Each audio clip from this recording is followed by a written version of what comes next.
اور ان کی طرف سے وہ ندا کیسی ہے؟ یہ ندا جس طرح ابراہیم کی ندا زمین اور زمان، وقت اور جغرافیہ سے ماورا ہے. ایسا نہیں ہے کہ صرف اسی مکہ کی سرزمین کے لیے ہو، ایسا نہیں ہے کہ صرف حضرت ابراہیم کے دور کے لیے ہو. تا قیام قیامت ہر دور، ہر زمانہ، ہر سرزمین، ہر نسل اور ہر قوم کے لیے وہ داعی موجود ہے اور ندا بھی موجود ہے. اسی طرح سے کربلا کی یہ ندا بھی ہر دور کے لیے ہے، صرف 61 ڈگری کے لیے نہیں. ہر زمین کے لیے ہے، صرف کربلا کے لیے نہیں. ہر جغرافیائی حد سے یہ ماورا ہے، ہر نسل کے لیے ہے، صرف عربوں کے لیے نہیں، صرف کوفیوں کے لیے نہیں، صرف عراقیوں کے لیے نہیں، صرف مکی اور مدنیوں کے لیے نہیں. جہاں تک یہ ندا پہنچتی ہے اور جہاں جہاں نور اہل البیت پہنچا ہے، جہاں جہاں ائمہ کی تعلیمات پہنچی ہیں، جس جس زمانے میں پہنچی ہے، جس جس قوم تک پہنچی ہے، سب کے سب اس ندا کے مخاطب بھی ہیں اور اس ندا پر لبیک کہنے کے ذمہ دار بھی ہیں. صلوات بھیجیے بر محمد و آل محمد.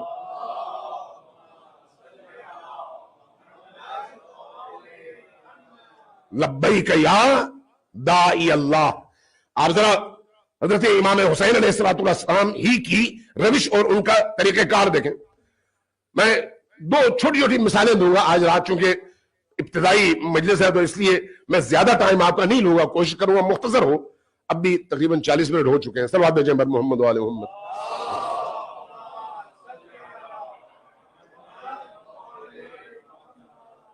ذرا غور کیجئے، دو مثالیں دیتا ہوں. امام حسین علیہ السلام شب عاشور تمام اپنے اصحاب کو جمع کرتے ہیں. میں ان واقعات کی طرف نہیں جاتا، ایک نکتہ صرف عرض کرنا چاہ رہا ہوں اسی موضوع سے متعلق تاکہ ہمارا ذہن کھل جائے. ذرا ہم سوچیں. امام حسین تمام اصحاب کو جمع کرتے ہیں. جمع کرنے کے بعد فرماتے ہیں کہ میں جس میدان میں کھڑا ہوں یہاں پر دشمن کو مجھ سے بیعت چاہیے، تم لوگوں سے نہیں. تم لوگ میرے ساتھ تھے، تمہارا شکریہ. تم نے میرے ساتھ وفاداری کی، تمہارا شکریہ. تم نے میری بیعت کی، تمہارا شکریہ. اب چونکہ دشمن کو صرف میری ضرورت ہے، تم لوگوں کی نہیں، اس لیے میں تمہیں اجازت دیتا ہوں. تم لوگ اٹھو، نکلو اور اپنے گھروں میں جاؤ، اپنے بچوں کے زندگی گزارو. اور یہ خوف نہ رکھنا کہ تم نے اپنے امام کو تنہا چھوڑ دیا. میں بیعت تم سے اٹھا رہا ہوں، تمہیں خود سے اجازت دے رہا ہوں. یہ نہیں کہہ رہا کہ تم چھوڑنا چاہو تو چھوڑو، رہنا چاہو تو رہو. نہیں، میں خود کہہ رہا ہوں کہ جاؤ. میں خود تمہیں حکم دے رہا ہوں، جاؤ. اصحاب حسین نے کیا کیا؟ انہوں نے کہا نہیں. پھر جو اس کی تفصیلات ہیں میں ان تفصیلات میں نہیں جاتا. کوئی فرد وہاں سے اٹھا نہیں. مجھے یہ بتائیے کہ اس رات کو امام حسین کو اصحاب کی ضرورت تھی یا نہیں تھی؟ مزید ساتھیوں کی ضرورت تھی یا نہیں تھی؟ امام حسین نے مختلف لوگوں کو خطوط لکھ کر بلایا تھا یا نہیں؟ ضرورت نہیں تھی تو بلایا کیوں تھا؟ بلایا تھا تو آخری رات میں ان سب کو یہ کیوں کہہ رہے ہیں کہ آپ جائیں، مجھے تمہاری ضرورت نہیں ہے؟ بہت سارے جو ایسے لوگ ہیں تاریخ میں جن کے گھروں میں جا کر امام حسین نے دستک دیا ہے کہ آؤ میرے ساتھ، وہ نہیں آئے تو امام نے بھی ان کو رد کر دیا. ٹھیک ہے، تمہاری قسمت، تم رہ گئے. اس رات میں صبح جامع شہادت نوش کرنی ہے، زندہ بچنے کی کوئی امید نہیں ہے. اگر اس لشکر میں، مختصر لشکر میں، کوئی ایسا فرد ہے جو یہ سوچ کر آیا تھا کہ امام حسین علیہ السلام یزید کو شکست دیں گے اور حکومت قائم کریں گے تو مجھے کچھ ملے گا، تو اب اس کی امیدوں پر بھی پانی پھر جانا چاہیے. اب آج کی رات سب کو یہ یقین ہونا چاہیے کہ یہی رات ہے جو زندگی اور موت کے درمیان فاصلہ ہے. یہ رات گزر جائے تو موت آنی ہے. ایک ایسی کیفیت میں حسین ابن علی اپنے ان تمام ساتھیوں کو مخاطب کر کے بیعت اٹھاتے ہیں اور ان سے کہتے ہیں تم جاؤ. ان میں سے کوئی بھی نہیں اٹھتا، جبکہ ضرورت سب سے زیادہ اس رات میں ہے. اب اس کے مقابلے میں عصر عاشور ذرا دیکھ لیں. عصر عاشور میں کیا ہوا؟ عصر عاشور میں آپ کے تمام جانثار شہید ہو چکے ہیں، تمام ساتھی شہید ہو چکے ہیں، تمام اصحاب اور اہل البیت کے جوان جامع شہادت نوش کر چکے ہیں، بچے جامع شہادت نوش کر چکے ہیں.